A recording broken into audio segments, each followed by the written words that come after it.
Good morning friends. Welcome to my YouTube channel Kids Fun Video. How are you friends?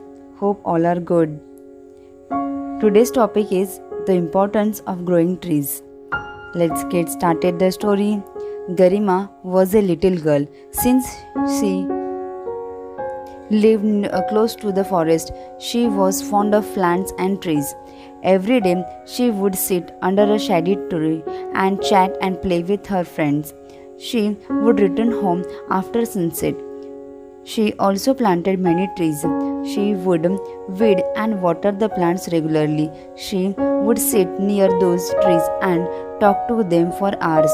Her friends used to make fun of her, but Garima never gave heed to their words. Years passed by and Garima grew up into a beautiful young girl, but her love for trees did not fade.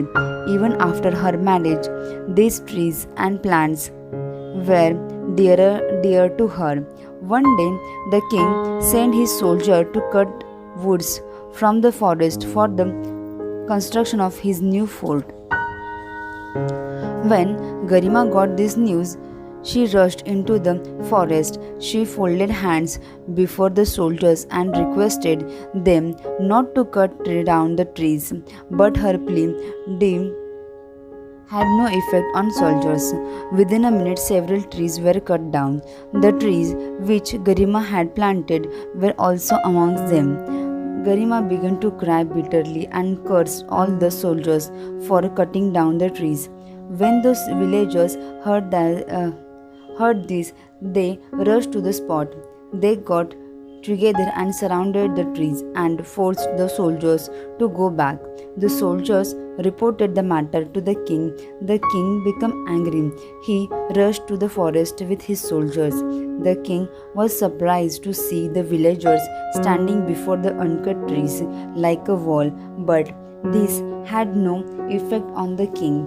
He ordered the soldiers to cut down the trees. The villagers fell on the king's feet and prayed to him not to cut the trees, but the king ordered his soldiers, "Please carry on with your work. Do not listen to the villagers." As the soldiers resumed to their work, a terrible storm appeared and destroying all the fields. Many houses were also ruined. There was a destruction everywhere. Now the king realized why the trees and the forest were so dear to the villagers and why they were preventing them from cutting down the trees. The king then apologized to the villagers and granted adequate monetary help the construction of their houses.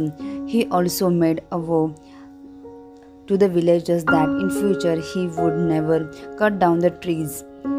Listening to this, the villagers rejoiced and said, "Long live our king, long live our king." Hence friends, do you like this story? If you like this story, then don't forget to like, share and subscribe for more upcoming videos and nice stories. Thank you. Have a nice day to all.